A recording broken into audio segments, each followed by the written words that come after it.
For many of us across the world, it is now the summer break. And many of you guys want to go pro. Summer is the right time to see if you can actually do that. As during school, you have a lot of assignments and you just won't find enough time to actually practice.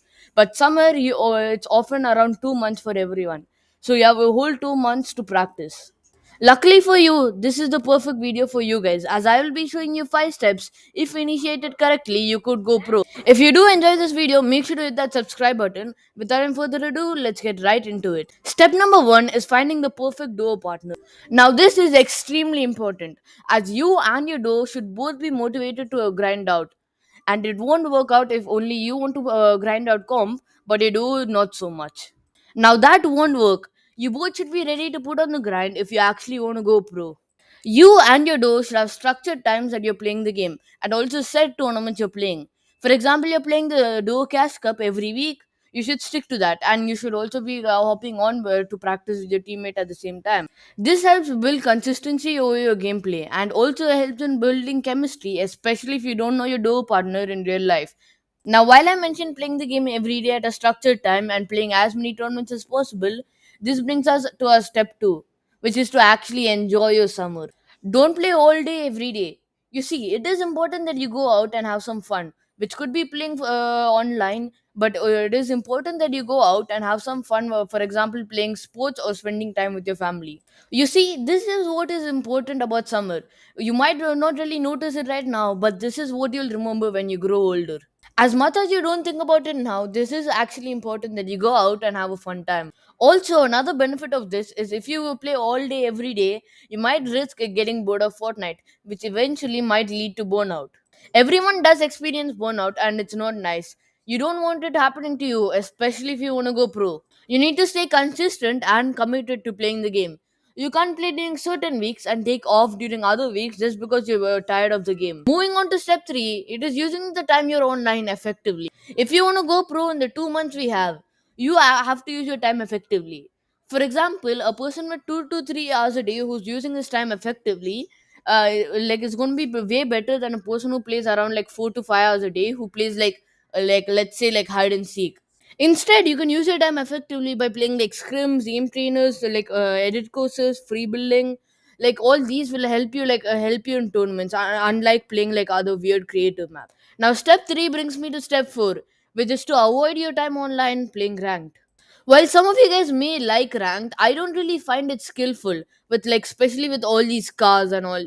I do know that for like another week or so, all the cars have been removed, which is overall a good thing. It like leads to people actually fighting instead of running away. But still, I don't really find ranked as good as like playing scrims, for example. I personally haven't played ranked at all this season, and I also advise you guys not to.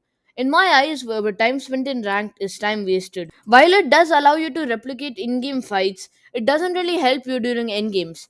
For example, let's take a tournament. I'm sure many of you guys fail in a tournament because of dying of spawn or just not making far enough during an endgame. So let's take the solo victory cup for example. You get 33 points for coming in 7th place, but you get 65 points for the win. You can understand from this, making deep in an endgame is way more important than all the other things. Now, let's say for scrims, you do practice your early game because you do actually have to make it out spawn. And we also know that we often have storm switch during our end games, which allows you to practice both early game and end game. So, scrims allow you to practice all different parts of a game in one particular game.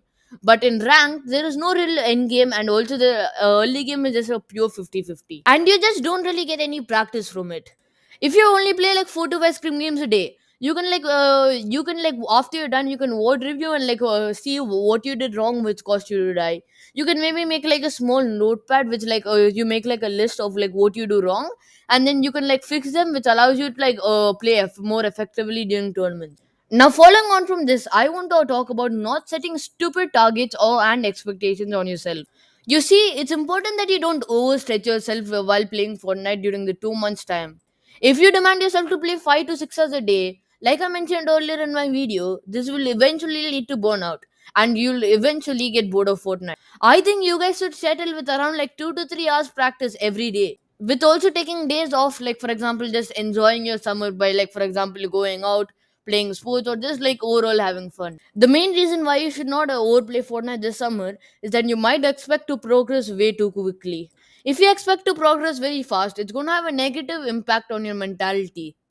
And you also have to remember that you can't just go pro in like a month or so. You have to put in effort like every day for like a certain period of time before you can actually start going pro.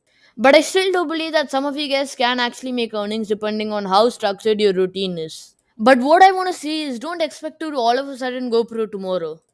Just because you guys are going to be putting in the effort for the next 2 months, by the end of the 2 months doesn't mean that you're going to become the next Booga. But if you continue with the structured routine and you practice every day, you'll eventually get better at the game, which can lead you to going pro. Now that is basically it for the video. Thank you guys so much for watching, and I'll see you guys in the next one.